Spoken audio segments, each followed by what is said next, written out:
چودھری صاحب کے حوالے سے اس حوالے سے آپ کیا کہتے ہیں کہ کیوں ان پہ اٹیک کیا جا رہا ہے کہ اور کہا جا رہا ہے کہ آپ پارٹی سے دور رہیں؟ کیا خان کا کوئی ایسا کوئی نو کامنٹ؟ جی سر یہ بتائیے گا نو کامنٹ؟ جی سر یہ بتائیے گا نو کامنٹ؟ جی سر یہ بتائیے گا نو کامنٹ؟ جی سر یہ بتائیے گا نو کامنٹ؟ جی سر یہ بتائیے گا نو کامنٹ؟ جی سر یہ بتائیے گا نو کامنٹ؟ وہ متقاضی ہیں کہ اس قسم کے جو جھوٹے کیسز ہیں ان کو خارج کیا جائے اور وہی پاکستان کے فیوچر کے لیے بہتر ہے۔ فیصل چودھری صاحب یہ بتائیے تھوڑی سی کل کی جو خبریں گردش کر رہی ہیں فواد چودھری صاحب کے حوالے سے اس حوالے سے آپ کیا کہتے ہیں کہ کیوں ان پہ اٹیک کیا جا رہا ہے کہ اور کہا جا رہا ہے کہ آپ پارٹی سے دور رہیں؟ کیا خان کا کوئی ایسا کوئی نو کامنٹ؟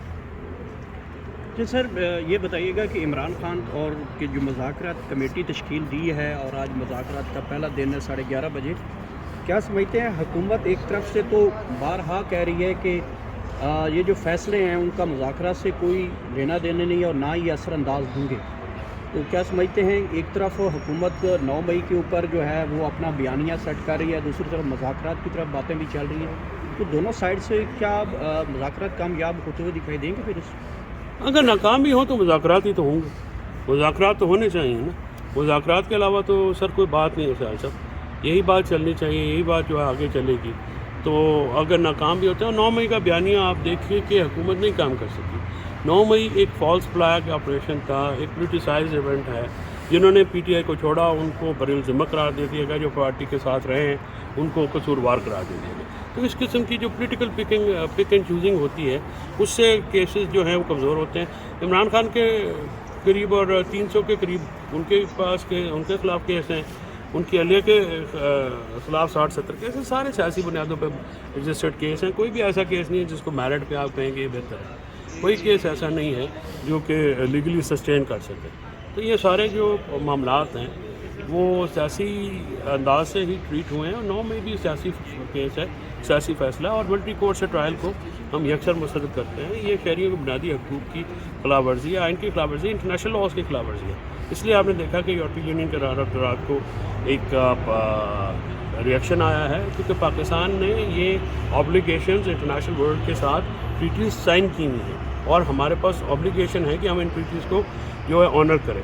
پاکستان کوئی افریقہ کا کوئی ملک نہیں ہے، یہاں پہ جو 2.5 سال سے تماشا جاری ہے، جو 2.5 سال سے ایک مسلسل لوگوں کے، شہریوں کے اور سیاستدانوں کے، خاص کر پی ٹی آئی سے منسلک لوگوں کے جو حقوق ہیں جن کو تباہ کیا جا رہا ہے، جن کے گھروں کی، ان کی فیملیز کی، ان کی ذاتی توہین کی جا رہی ہے، ان کا وقار مجروح کیا جا رہا ہے، ان کی عزت کو جو ہے وہ بالکل داؤ پہ لگا دیا گیا ہے۔ تو اس طرح سے اپنے ملک میں غیر ملکیوں جیسا جو ٹریٹمنٹ ہے اس کو فوری طور پہ روکا جانا چاہیے۔ عدالتیں بھی بے بس نظر آ رہی ہیں، تو لہٰذا سیاسی گفتگو جو ہے اس کے علاوہ پی ٹی آئی کے پاس تو آپشن ہے۔ حسن چودھری صاحب، اس ٹائم جو میڈیا کے اوپر جو نون لیگ کے قریبی سمجھے جانے والے صحافی ہیں، حکومتی بیانیے کو سپورٹ کر رہے ہیں، وہ یہ کہہ رہے ہیں کہ عمران خان کے پاس اب کوئی آپشن نہیں بچا تھا، آخری آپشن یہ بچا تھا جو کہہ رہا تھا میں ٹوٹوں گا نہیں، میں لیٹوں گا نہیں، میں جھکوں گا نہیں۔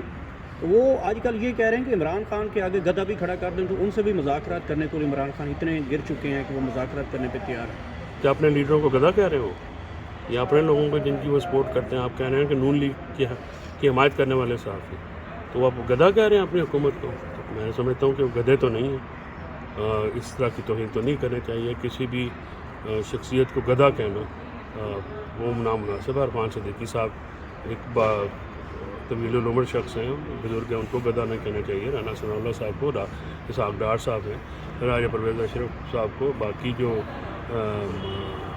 ہے ایم کیو والے ہیں، سالک صاحب ہیں، تو گدھا تو نہیں کہنا چاہیے ان کو تمیز کرنی چاہیے، اس طرح سے تو جانوروں سے تشبیہ نہیں دینی چاہیے ان کو اپنے لیڈر سے۔